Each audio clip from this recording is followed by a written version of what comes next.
Хоча жодні дві людини не використовують мову абсолютно однаково, кожна мова має певні фундаментальні структури, які відображають характер нації та народу, що створили її за часом. Мова та розум перебувають у взаємних рефлексивних стосунках. Так, наші особистісті цінності впливають на слово, яке ми використовуємо, але багато людей не знають, що структура і значення мови також впливають на наше мислення.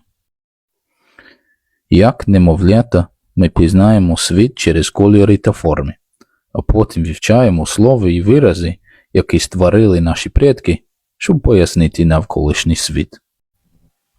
Для студентів іноземних мов ви часто зустрічаєте невеликі особливості, які змушують вас структурувати свої думки по-іншому, про що ми говорили в минулому відео.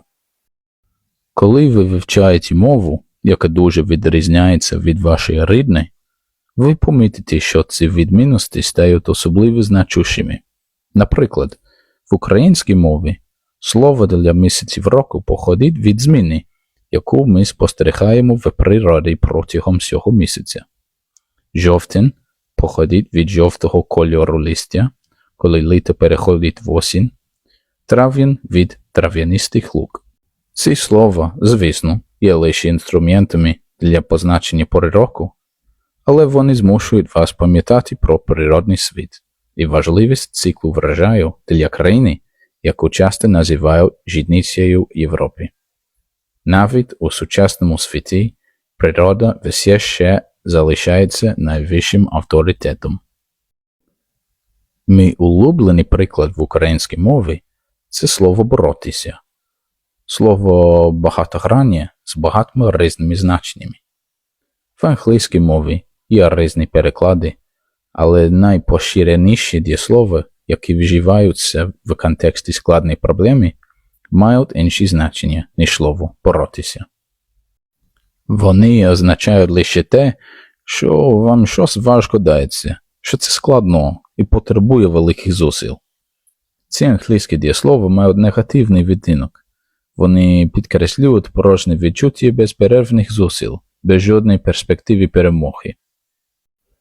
Причина, чому мені подобається слово «боротися», полягає не лише в тому, що я люблю боротьбу, а в тому, що коли ви боретеся з мовою, граматикою чи навчанням, слово «боротися» описує бій, який можна виграти. Слово «боротися» навтякає на те, що в кожній боротьбі є суперник. Можливо, це ваше ехо, ваша гордість чи ваше нетерпіння. У будь-якому разі перемогти можна лише продовжуючи боротися і боротися. Можливо, це пояснює, як уже 4 роки цієї війни український народ продовжує витримувати, навіть коли увесь світ вважав, що надія втрачена. Можливо, їхня мова є одним із факторів, що впливають на психологію народу, чиї слова кажуть їм, що боротися не означає програти, а навпаки. Це єдиний шлях до перемоги.